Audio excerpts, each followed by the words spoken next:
Hey everyone. Ever imagine owning a piece of the internet, like so valuable that businesses would pay a fortune for it? Oh, yeah. Today we're diving deep into domain flipping, buying and selling those website names. We'll see if it's still a path to riches or just digital dust. Right. Our listener wants to know the ins and outs. They've heard the stories, some people getting rich quick, others saying all the good names are gone. It's definitely not just luck. Okay, good. There's strategy involved. Think of it less get rich quick, more like investing, Okay. but with digital addresses instead of stocks or real estate. So you're saying it's not as simple as just grabbing any name and then waiting for the big payday. Exactly. Some domains, they just become more valuable over time as online trends change. I see. Like, remember when voice.com sold for millions? Oh, yeah, yeah. Well, that was a sign of the times. Yeah. Everyone's moving towards voice search and voice-activated tech. That makes sense. So there's some market savvy involved here. But what actually makes a domain worth big bucks in the first place? Is it just having that .com at the end? .com is still king, definitely.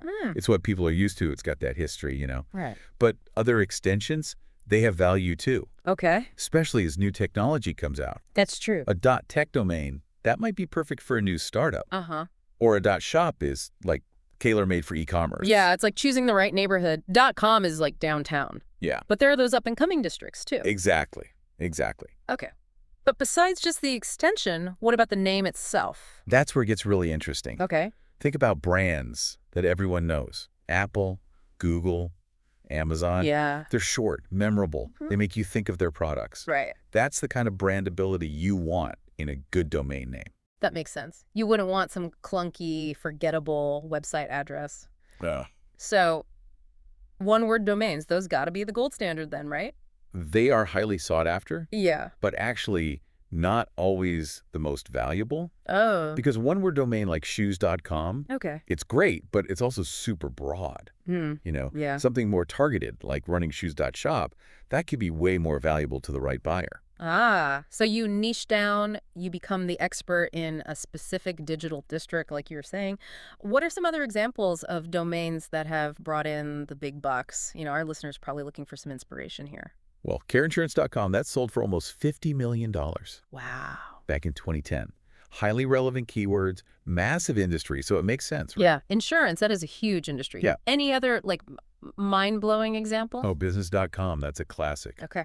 Bought for $7.5 million in the 90s. Okay. And then resold for, get this, $345 million later on. Oh, my goodness. It just shows how a generic but powerful domain name, it can just explode in value as the internet itself grows. Whoa. So where does all this buying and selling actually happen? Are we talking secret backroom deals? No, not really. Okay, good. There are platforms, digital marketplaces where you can get into this domain game. Okay, so let's break those down. Where's all the action taking place? And what's each platform known for? Well, GoDaddy Auctions, that's a good starting point. Yeah, I've heard of them. Huge volume of domains, and it works on a bidding system. Okay. So you could snag a real deal if you're smart about it. So it's like the eBay of domain names. You got to be quick on the draw. Yeah, something like that. What about platforms with a more global reach? Cedo, they're a big player. Okay. They offer both fixed prices and auctions. Gotcha. And they cater to a worldwide audience, so you're going to find more diverse domain names there. So it's a bit more like a sophisticated bazaar, more options to browse. What if our listener wants to skip the whole auction thing Okay. and go straight to buying and selling? Namecheap Marketplace. Check that one out. Okay. They let you set your own prices. So you have more control. It's like setting up shop, your own little domain shop. Exactly. Are there any platforms that are known for being easy to use and reaching a lot of people? After Cernic, Yeah. they're known for their wide reach and their user-friendly listing process. Okay. It's a solid option Huh? if you want to attract lots of potential buyers. Okay, so we've got a lot of options. We do. Now, our listeners probably wondering, the internet's been around for a while. Are all the good domains really taken? Is there even space for someone new to come in? It's a common question. Yeah. And while it's true, the landscape has changed. The demand for quality domains, it's constantly growing. Okay. Think of it this way. Yeah. Even in a busy city, new businesses, they're always popping up. Right. And they need addresses. So the digital city is always expanding, Always. creating more opportunities. Always. But with so much competition, how can someone new even find a domain that's both valuable and still available? Is it all about like those generic names? Not necessarily. Okay, good. There's a different approach. Okay, let's hear it. Niche markets. Some niche markets, all right. While those generic broad domains, yeah, they might be gone. Okay. There are tons of opportunities in specialized areas. So it's like focusing on a specific neighborhood instead of trying to own the whole You city. got it. It's like finding those little pockets of value, Okay. catering to a specific audience. Yeah, so what would be some examples of that in the domain world? Like think dentisthouston.com or sustainablefashion.shop. Hmm. Those are laser focused, right? Yeah, they tell you exactly what they're about. Exactly. So instead of competing on the crowded main street, you're becoming the place to go for a specific thing. Clever. But let's be honest, those multi-million-dollar sales we hear about, Yeah. are those really typical? It's important to remember, those are outliers. You Yeah. know, Yeah. while they show the potential, most people who flip domains, they're focusing on smaller sales, a steady stream, Okay. gradually building up their portfolio, their profits. So more like building a real estate portfolio, Exactly. acquiring properties over time, not just looking for that one skyscraper deal. Exactly. Okay. I like that analogy. And just like with real estate, location, it matters in the digital world too. Yeah. Those new domain extensions we talked about earlier, they can be like those up-and-coming neighborhoods, ripe for development. So a .tech domain could be like investing in Silicon Valley, Exactly. before the boom. Interesting. But let's get down to brass tacks. Great. What kind of profits are we talking here for the average person flipping domains? It varies, of course. Yeah, that makes sense. It depends on, the quality of the domains, Right. your marketing skills, what the market is doing overall. Uh-huh. But a successful flipper, they could make a few hundred to a few $1,000s per sale. Okay. Sometimes even more if it's a really valuable domain. So not necessarily becoming a millionaire overnight, Right. but a solid side hustle Exactly. or even a full-time business if you approach it the right way. Yep.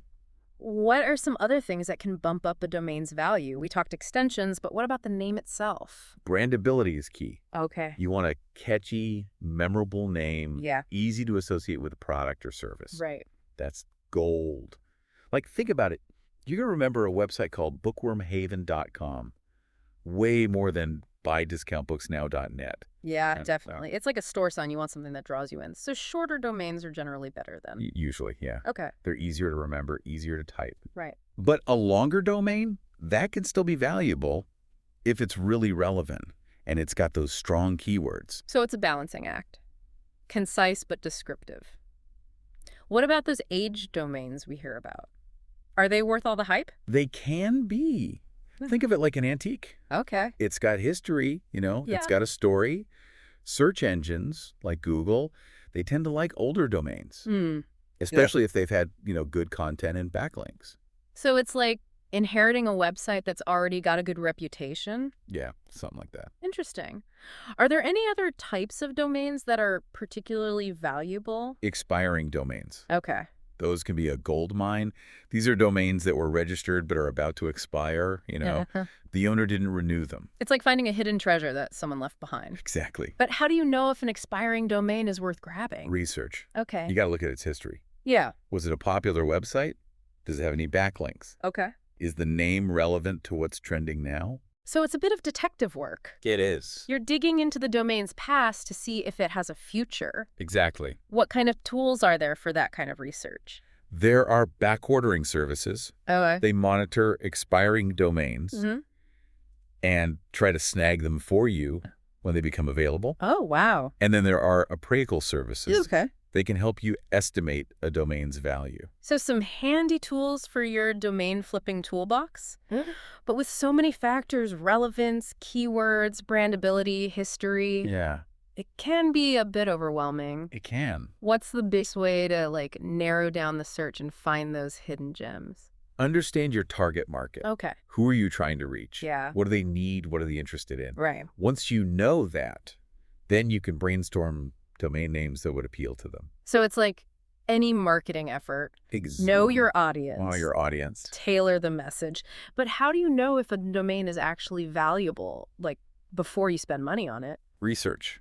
Research. Research. Okay, you've said that a few times. It's important. You can use tools like Google Trends Yeah. to see what people are searching for. Okay. Look at comparable domain sales to get a sense of what the market value is. So it's like gathering data, analyzing trends, and making an educated guess. Pretty much. It's like being a detective and a market analyst all rolled into one. You got it. But let's say you've done your research, you found a domain you like. How do you actually acquire it? Like, Oh. who do you go through? You can go through registrars. Okay.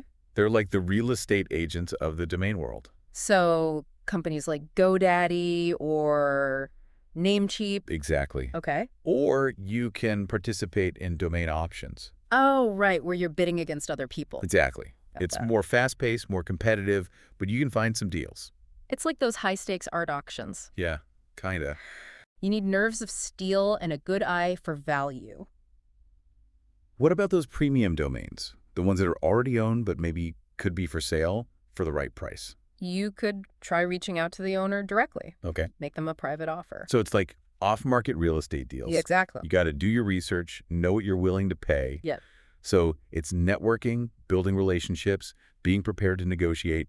But once you've snagged that perfect domain, how do you actually go about flipping it? Like, Yeah. what's the strategy there? That's where the real strategy comes in. Okay. You got to market it effectively, highlight its value, and find the right buyer. So you can't just list it on a marketplace and hope for the best. Not really. Okay. What are some effective marketing strategies for domain flippers? List it on multiple marketplaces. Okay.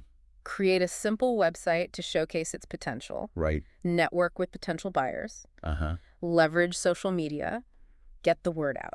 Okay, so it's a multi-pronged approach, just like marketing anything else. But pricing, that must be key, right? It is. How do you know what to charge for a domain? There's no magic formula. Okay. But you can look at data from comparable sales. Okay. Consider the length, the relevance, the brandability, and factor in current market trends.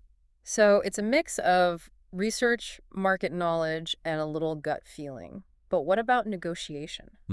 How do you handle that dance with potential buyers? It can get tricky, right? You can.